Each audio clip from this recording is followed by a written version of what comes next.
Ahoy, Captain Breadhook! We finally arrived at the chocolate island.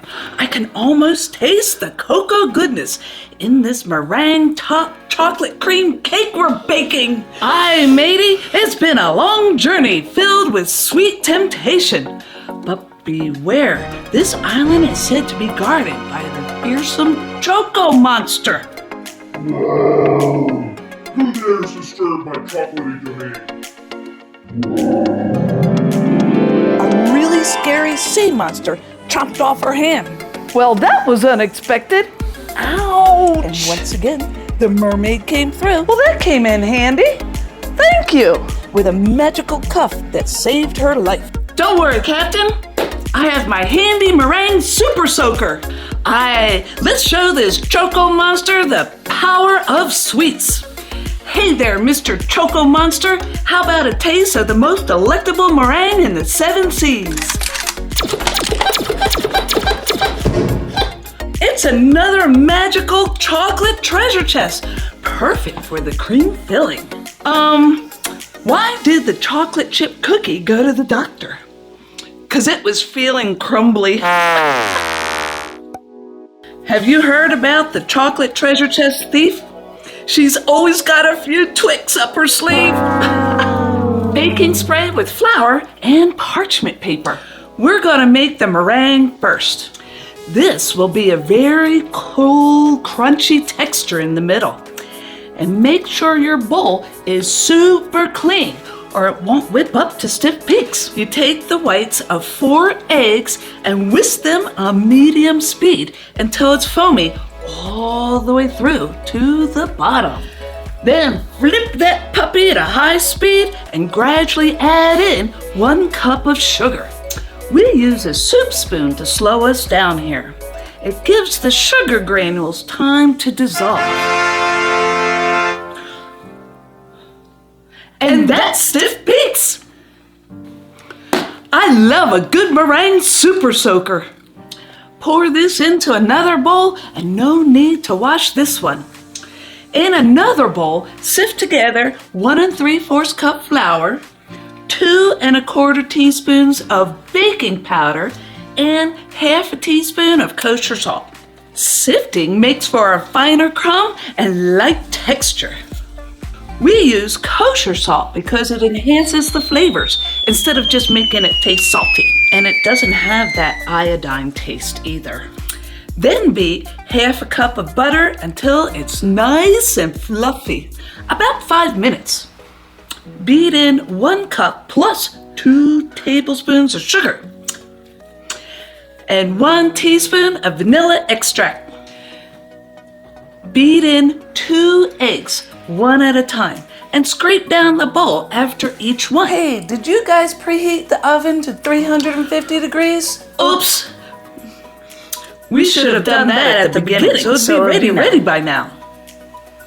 Now, add in the wet and the dry ingredients in thirds. Start with the dry and end with the dry.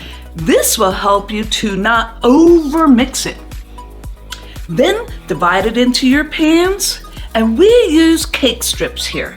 It changes the baking process so a dome doesn't form, and it bakes with a flat top.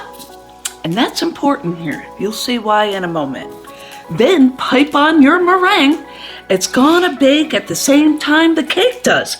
How cool is that?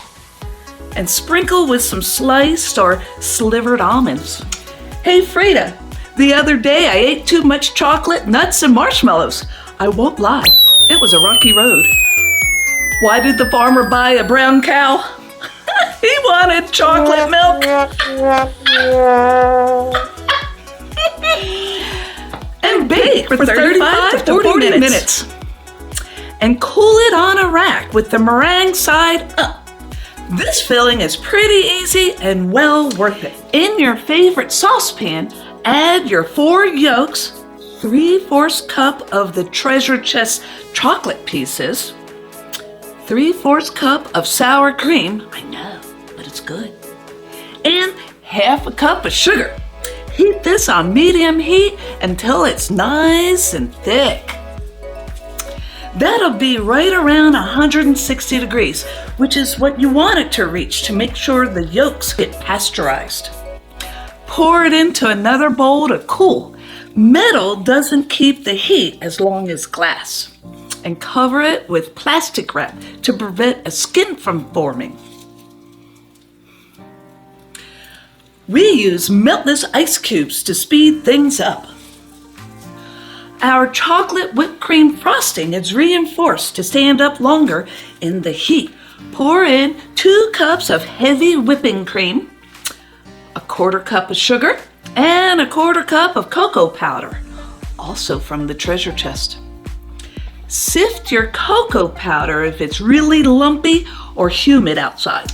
Whisk this together to soft peaks when it looks like soft serve ice cream. And add in 2 tablespoons of instant chocolate pudding. It comes together real fast here. This is your reinforcer against melting in too warm of a temperature. But it will melt in 100-degree Augusta heat. And with the stiff peaks, we're gonna put it all together now, and I love this part. Place your first layer on your serving plate and trim off the overhanging meringue. Val did it a little backwards here. Spread the filling to within a 1/2 inch of the outside and pipe a dam around the edge. Normally, we pipe the dam and then fill the pool. Everything is stiff enough here so it won't seep out the sides when you place the second layer on top. Place the top on. We trim the edges because we want the frosting to come up above a little for like a rustic look. And pipe some rosettes around the top and maraschino cherries. This is the sweetest adventure I've ever had. And the sweetest victory. But remember, matey, even in a world of candy, we must never let our guard down. And then just top it off with some maraschino cherries. Oh, that looks so good. Leave a comment. I love to read your comments, and I reply to them all. It makes my day.